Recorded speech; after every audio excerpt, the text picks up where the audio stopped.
this idea and this notion that you could be anything you want, and you can accomplish anything you want, right? We hear that. You've heard that from the time you were little boys.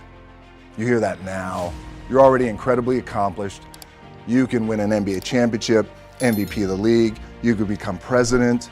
You could become governor. You could be in entertainment. You could do Charles, and you could do Shaq. You could do that. You could do whatever you want to do. You guys know that. The thing that has worked for me is to remember the hard times. So, and I'm sure you guys all have your processes.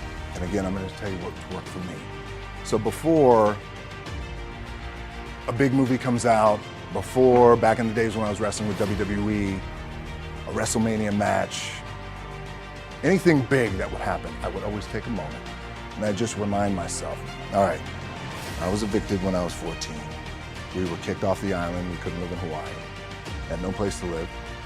A lot of shit happened. Then when I moved to Nashville, I was arrested multiple times by the time I was 16 years old. Like, I remember that. If I were playing on this team, which my skills are, what's that term? Oh, the shits. So I'm gonna play. But before I lace up, before I get on the court, before I play in these big games, before I go to the Staples Center, where history is there, those are historic walls there at the Staples Center.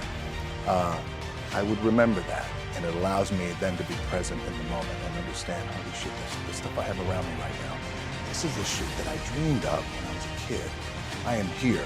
I played for University of Miami, played great teams. Warren Sapp, Ray Lewis, they were my teammates. They were balling. Warren Sapp was playing tight end at that time. I was starting defensive tackle. Yeah. They moved him over to D-line.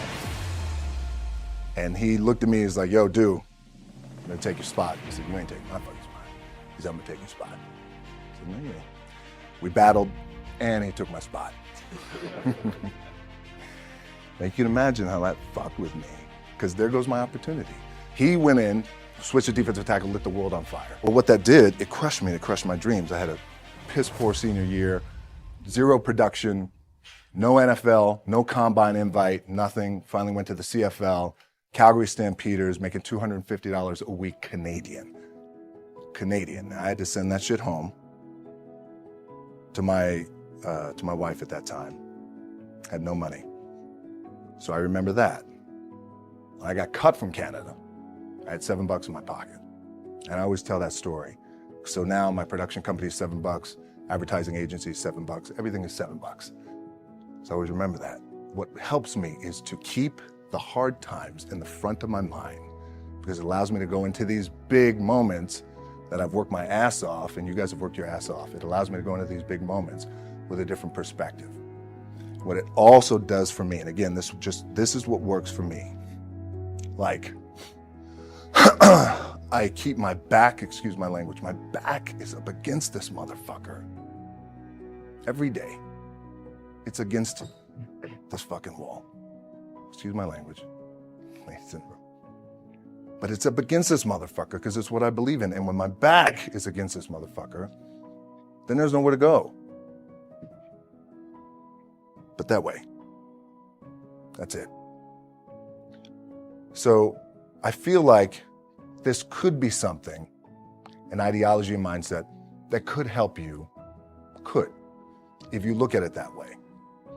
Because you made it already. We made it. We're successful boys, and we're lucky boys to be where we're at. Oh, you guys made it. Everybody's rich in the room. Nobody's gonna get evicted anymore. Anything you got, there's no more money problems, right? You got a lot of hands out now. Hey, can I get a little bit? Can I get a little bit? Right, that happens.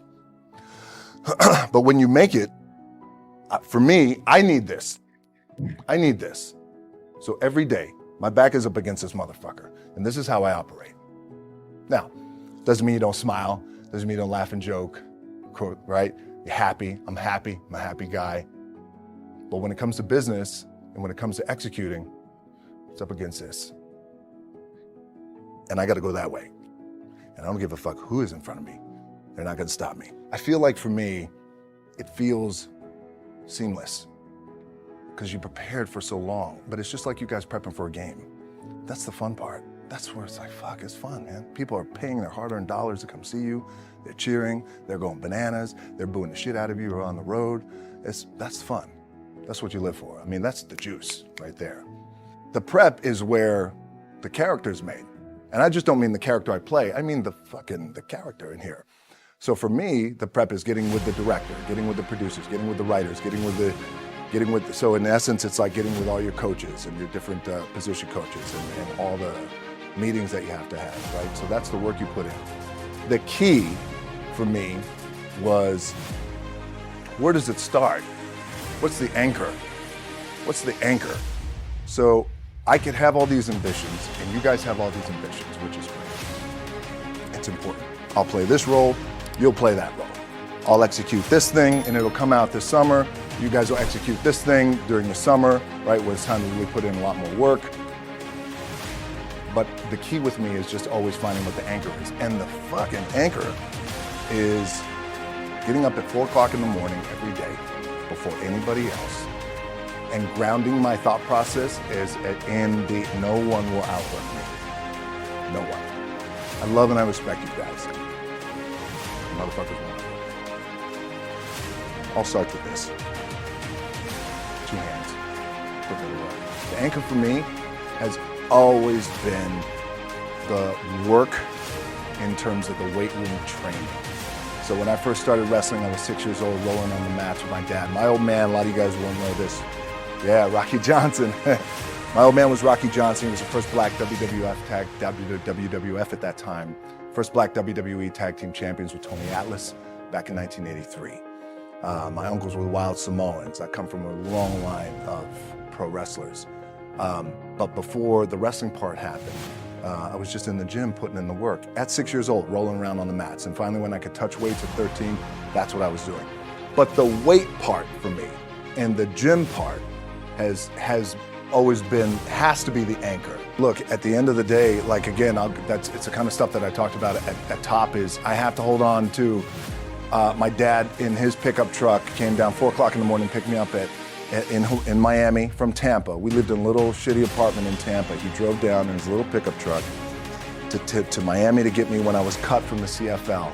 I was driving up I-75. I don't know if you guys are from Florida, any of you guys, if you know, it's I-75 is like, especially down in Florida, Alligator Alley. I'll never forget it. It's 4 o'clock in the morning. And I thought, well, fuck. I leave home like you guys left home. I'm ready to tackle the world, to get after it, achieve my dreams and goals. Fucking crushed by 22, 23 years old. Now I gotta move back in with my mom and dad. I played on great teams though. Wait a second, this is not supposed to be my future. I'm supposed to be in the NFL right now. I'm supposed to be making a lot of coin and buying my parents shit, buying me shit, taking care of my wife, but it never happened. So I pulled out my wallet, I thought, well, let me see how much money I had. I opened it up, I had a 5, a 1, and change. I'm not fucking around, and well, at least I rounded up to $7. But I thought, God, ain't this a bitch? I got $7 in my pocket. Where the fuck do I go now? What do I do? I can't go back to CFL, because the point comes where you hear that voice, big run's over. Like, you're done, right? So I heard that voice. So as Coach was saying, man, I hold on to that shit. I'm telling you, my back is up against this motherfucker. We laugh, we joke, we have a good time. Press is always fun to do. Sometimes you gotta make it fun. That's another thing. You gotta do your best to make press fun if you can. But my back is still up against this motherfucker. I do not forget it. What this also helps me do, and again, it works for me, is at some point, you gotta be fucking tired of not being number one.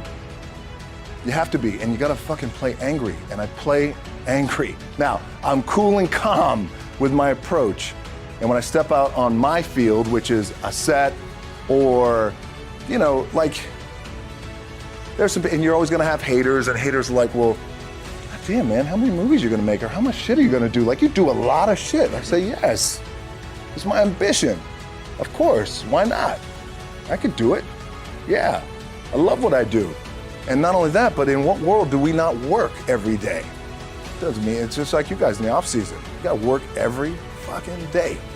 Doesn't end. My back is up against this thing, and I started to play angry, by the way, and I still play angry. My last match, Brock Lesnar, transitioned, and I realized if I had to be great at something, I wanted to be great in this world of Hollywood and movie making and producing and entertainment, I had to commit And like you guys have to commit. Obviously you commit to something, commit to the goal. So I quietly retired. 2 years later, I thought, what the fuck did I do with my career? Because my movies were not doing well. I was written off. I was like, it was around 2006, 2007. I was like, God damn. I left, I pulled a Jim Brown. I left when I was on top, like #1 in the wrestling business, and I left. It was a ballsy, gutsy, some call it stupid move, but I had to commit and I had to follow what was in my gut. And at that time, I'll share this with you guys, and Will Smith is my boy, and I sat down at that time with the agency I was with, and they said, what do you want to accomplish? I said, I want to accomplish the world. I want the world, and I want Will Smith's career, and I said, and I mean this respectfully because I know he's here at this agency with us, I want to do it bigger and better. And they looked at me like I had 3 fucking heads, and they were like, okay. But I still stayed focused, and I still had still put in the hard work with my 2 hands, and that's it. And that's what it comes down to with you guys. One of the keys is, remember where you came from, keep that shit in the front of your mind, and when shit goes bad, it goes sideways, a lot of shit does, you're getting booed out of the fucking building, or you're coming through this injury, or people are writing you off, oh, you guys ain't gonna fucking make it, any of that shit. You gotta keep it in here. And it really it should drive you.